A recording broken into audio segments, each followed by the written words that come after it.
And whenever we come together, I believe there is something God wants us to learn.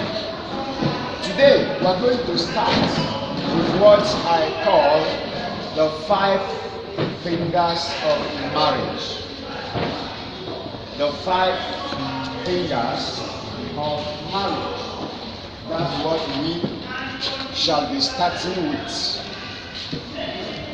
The 5 fingers of marriage. Now, marriage is called maris in Latin and gamos in Greek, and it simply means a wedding or nuptials. That is the meaning of gamos. Finger, on the other hand, is called dactylos, and it has to do with Latin, calls it digitos, from where you get digital. So we are looking at the digits or divisions or parts of marriage. That is what we mean by the 5 fingers of marriage. Because we are going to discuss the 5 fingers of marriage, then we'll look at the 5 dimensions of marriage, and then as time permits us, we'll look at 5 factors of marriage. So let us start with the first one. Our text is the Gospel according to Matthew, chapter 19, verses 4 and 5. I think it's important we read it. Matthew chapter 19, verses 1 and 5 say, And he answered and said unto them, Have you not read that he which made them at the beginning made them male and female, and said, For this cause shall a man leave father and mother, and shall cleave to his wife, and they two shall be one.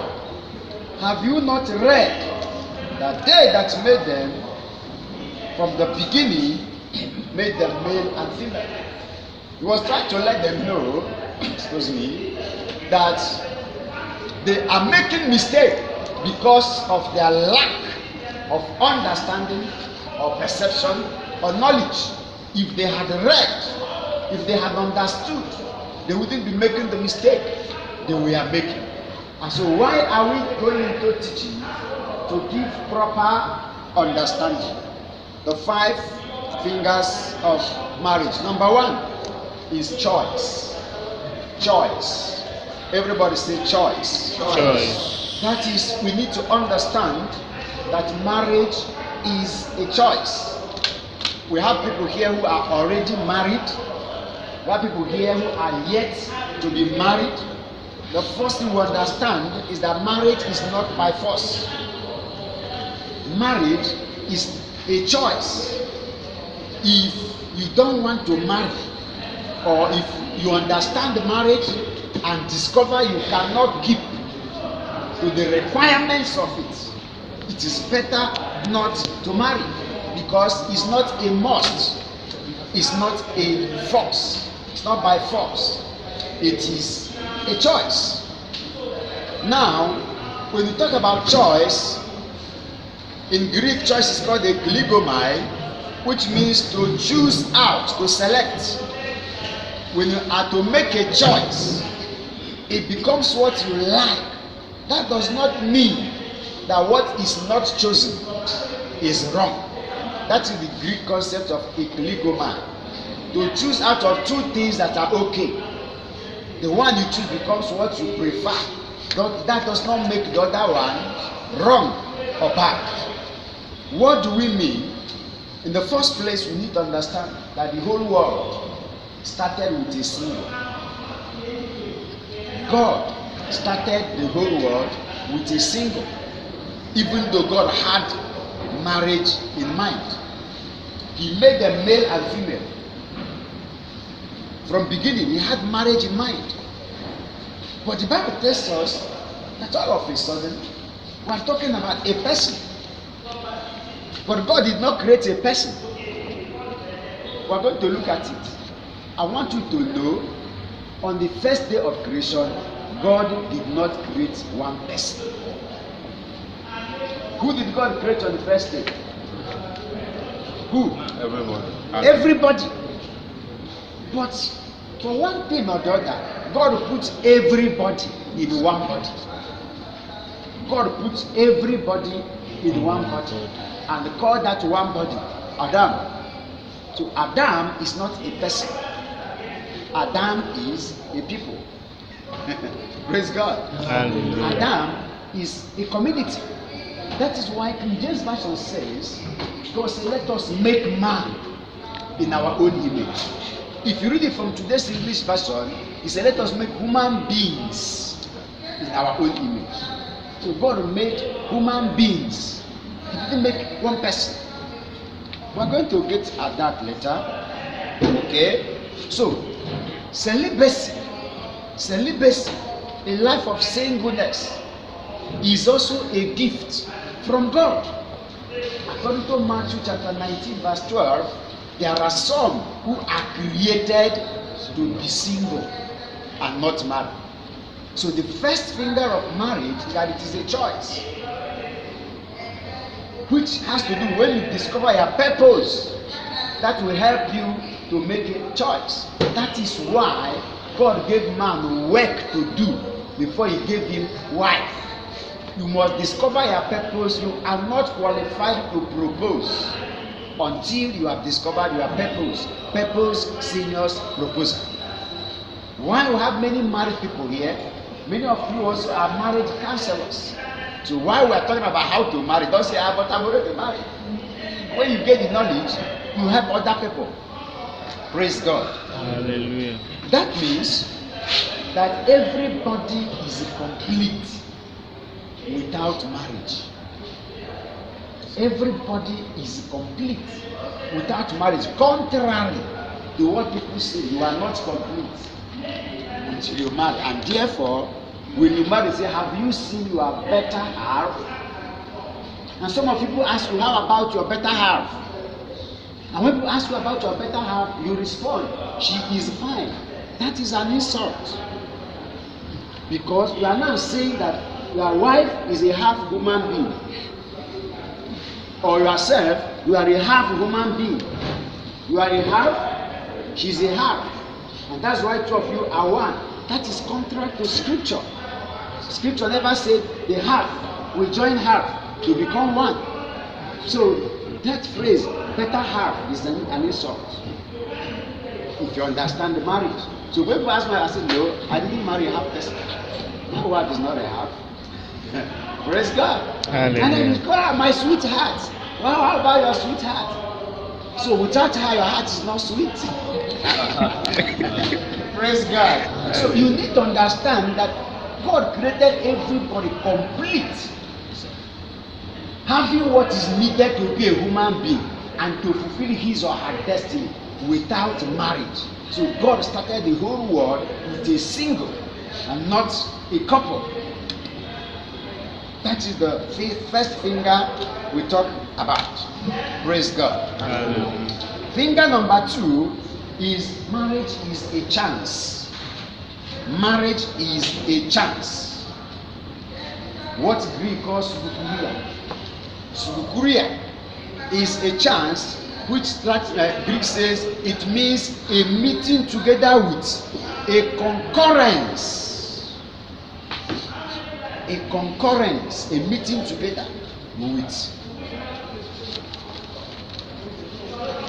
Why do we say that marriage is a chance? It is an opportunity. Just like when I came, I was seated with every other person. But I am now called up and given a chance. Marriage is a chance given to you to display how you represent Christ on earth. Marriage is a chance. And many people who don't understand that it is a chance given to them are abusing that chance. For instance, I remember what I told the other time, everybody who is married is just a specimen. For instance, you are a husband, but you will not be a husband forever. It's only a chance given to you for a period of time to display what you understand by the husband of the church, whom you represent. It is a chance given to you, and you should not misuse that chance. Many people are misusing, not knowing that there will be no second chance. There will be no second chance after this present earth. What does it mean? It's only in this present earth you can answer the name husband. If you misuse it, there's nothing like in the next word I will amend it. No, don't misuse this chance. Help me preach it to your neighbor. Say, neighbor, don't misuse this chance. So it's a chance given to you to partner with somebody and achieve greatness. Ecclesiastes chapter 4, we read verses 9 through 11. Say, two are better than one. Marriage is a chance given to somebody to upgrade his status or her status. Ecclesiastes 4, 9 to 11. That two are better than one. So anybody that marries and his condition is getting worse instead of getting better is either a temporary challenge which nobody is immune from. Those of you who are married, who are old in marriage, you will tell the younger ones that there is challenge in marriage. But it's temporary if you married according to the will of God. So it's either it is a temporary challenge or you missed it in marriage. If not, it's a chance to become better. But the Bible says two are better than one. Finger number 3. Marriage is a change. A change. What Greek calls metathesis. Metathesis is a change. Greek says it means a transposition, being transferred from one place to another. And in this sense, from one level to another. Marriage is not only a chance, it is a change from one position, one level of status to another level. That is why somebody that is answering master at a point in time will start answering Mr. Somebody answering Miss will at a point in time start answering Mrs. It is a change of level that takes one to a higher dimension. And that is why you need to respect that change. Like what I taught us last time, the I phase of life is when you are to make a choice.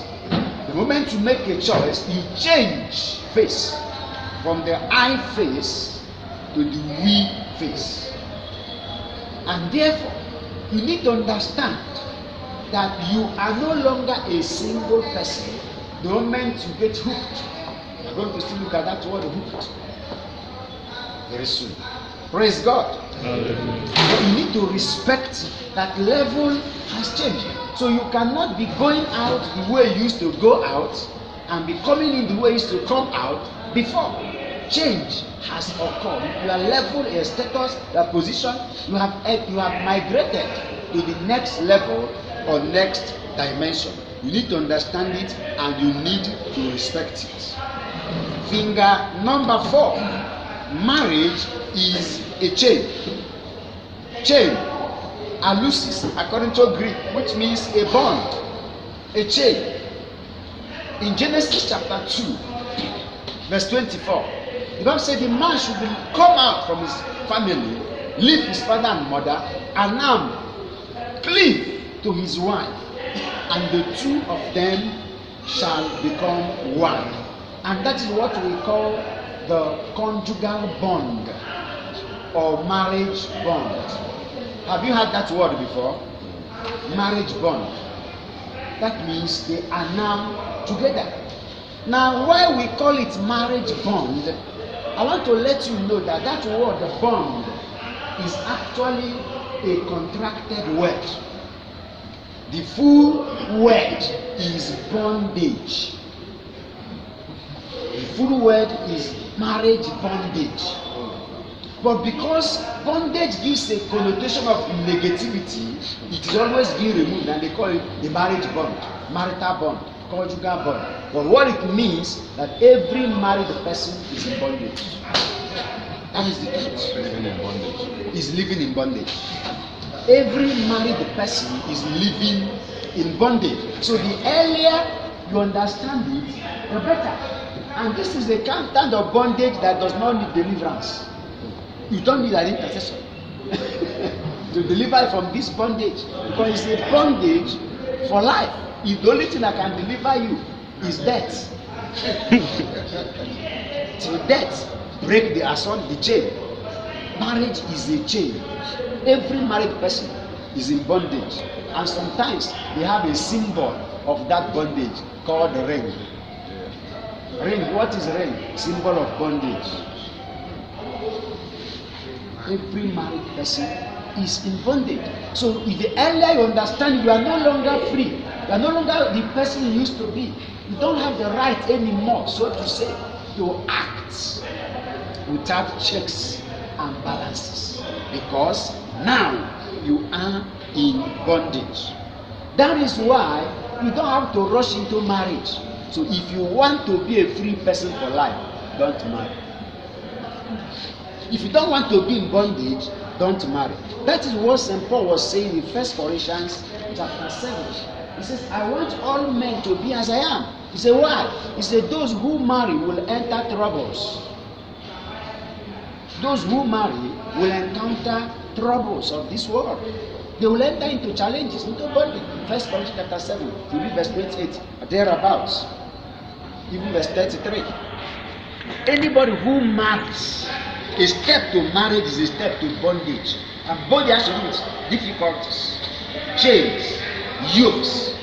There is no married person that does not have one story or the other to tell about his marital journey. In the case you are married and you have not had any story to tell, wait for it. It is coming. It's not a bad prayer, it is a reality. There is no marriage that does not have a story, in one aspect of it or the other. So marriage is a chain. That means somebody is entangled, somebody is in bondage.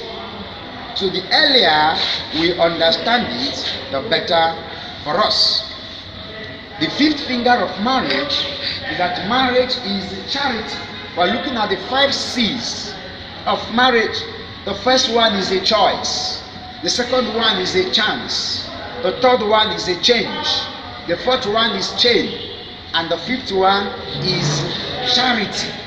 What is charity? What Greek calls agape. Agape simply means love that is self-denying. Love that thinks about the other. And once that love is there, you discover that sacrifice becomes inevitable. That is why when somebody understands this charity in marriage, people may think that his or her partner has charmed him or charmed her. Because love thinks about the welfare of the other. Sometimes you displease yourself. If you are working with agape, you got a kind of love in order to please the other person. Everything we receive from God is because of it. Is the God, love moves God, and when love moves God, He can give His best. He can give His all. So that is also to be realized in marriage. Therefore, even the life partner you receive is a gift of love from God. We are looking at the 5 fingers of marriage.